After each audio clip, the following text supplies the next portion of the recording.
Hi everyone, I hope you're having a good weekend. The notes this weekend will be a little bit different than the other ones because the technology wasn't working. So these are the notes for proving lines parallel. I'm going to condense them, so if you're in 6th period and you got a notes handout, we're going to ignore that and we're going to condense them onto one page, and they're going to be handwritten notes. So go ahead and title your page. You need a blank sheet of paper, or you can write directly into your notebook. These are going to go on page 40 of your notebook. So if you have that with you, you can write these in your notebook, but if not, just use a blank sheet of paper. So in order to prove lines parallel, we're going to be discussing some of the angle pair postulates and theorems that we had been using over the last few days. So actually the converse of the angle pair postulates and theorems that we've been using can be used to prove lines are parallel. Remember that a conditional statement is if P then Q, but the converse is if Q then P. So I'm going to be taking the hypothesis and the conclusion, and I'm going to be reversing them so that I can use these postulates and theorems to prove that lines are parallel. So off to the side, if you will take a moment to draw a diagram, we're going to draw a transversal and two lines. So I'm going to pause my video so that I can draw it, and then you will probably need to pause your video so you can draw it as well. So when you're creating your figure, make sure that you use straight edges. And I drew lines T and L and M. Line L and M seem to look parallel, so that's going to be kind of important in your picture. I'm not going to mark them as parallel because that's going to violate what I'm doing down here, but I would like them to at least look parallel. So take a moment to please draw your figure. So all of the angle postulates and theorems have converses, but I'm just going to show you a few of them. So the first one I'm going to show you is the corresponding angle postulate converse. So that would be for corresponding angles, and an example of corresponding angles might be angle 1 and angle 5.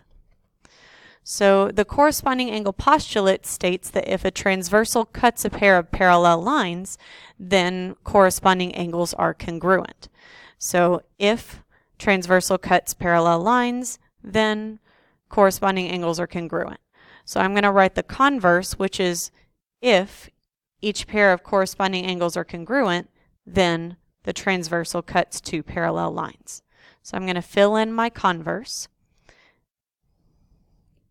If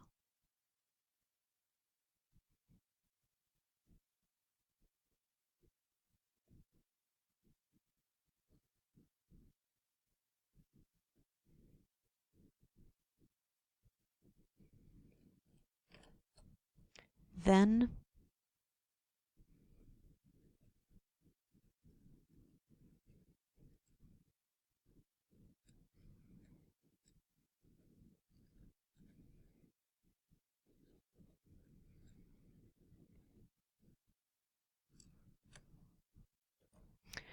so I have my converse of the corresponding angle postulate, and so an example, since we've already identified a pair of corresponding angles, an example would be that if these corresponding angles, angle 1 and angle 5, are congruent, so angle 1 is congruent to angle 5, then the transversal cuts parallel lines. So transversal T cuts line L, which is parallel to line M.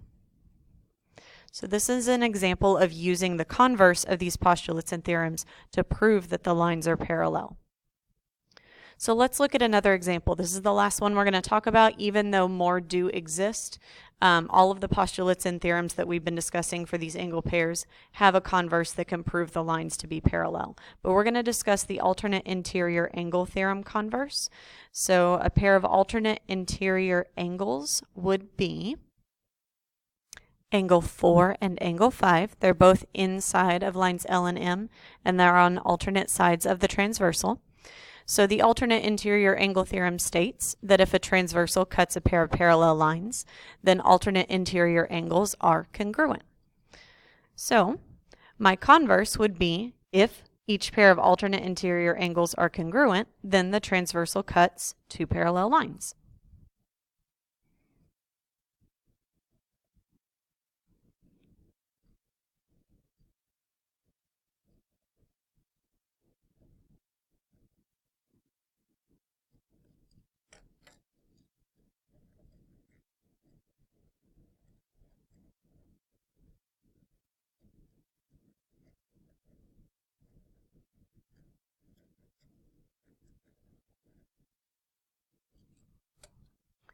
So let's look at an example from our diagram.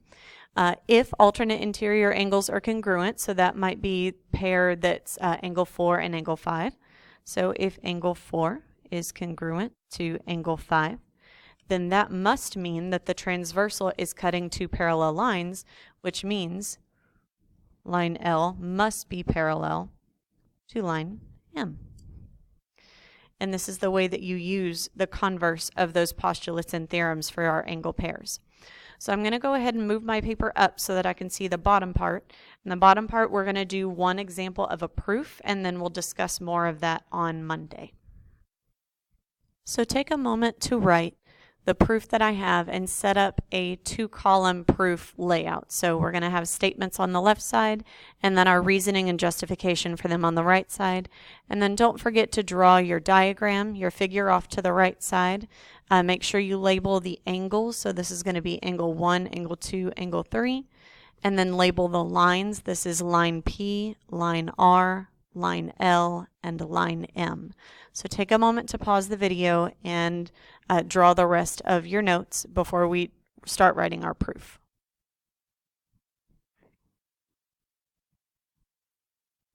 So in a proof, you want to start with things that you're given. For example, I'm given that line L and line M are parallel to each other. So I'm going to write for my statement that line L is parallel to line M, and my reason is because it was given to me.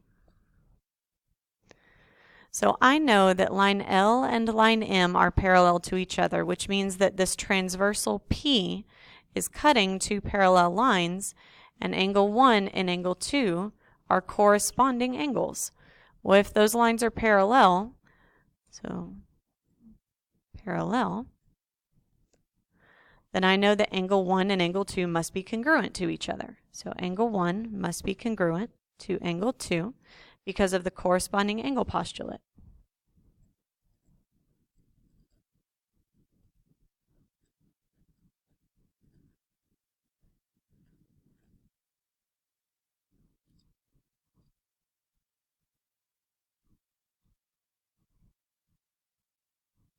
The next thing that I'm given is that angle 1 and angle 3 are congruent to each other.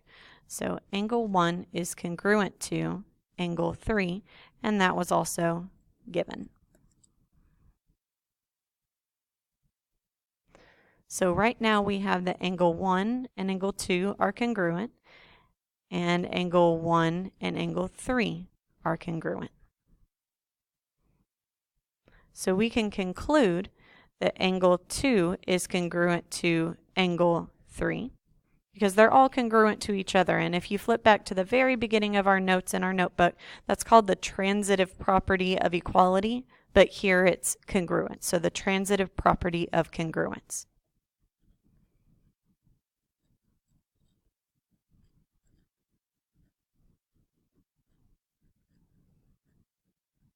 And again, that's at the beginning of our notebook.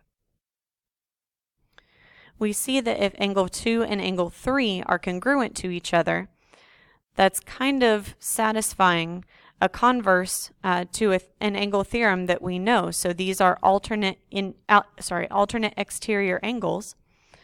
And if those are alternate exterior angles and they're congruent to each other, then that means that line P must be parallel to line R.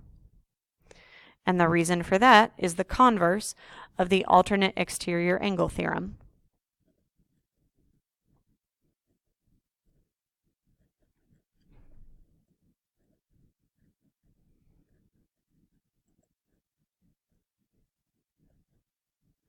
And we've finished our proof. So remember that these notes do go in your notebook. They go on page 40. If you don't have your notebook with you, that's completely fine.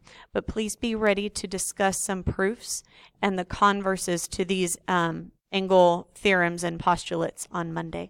So have a good weekend.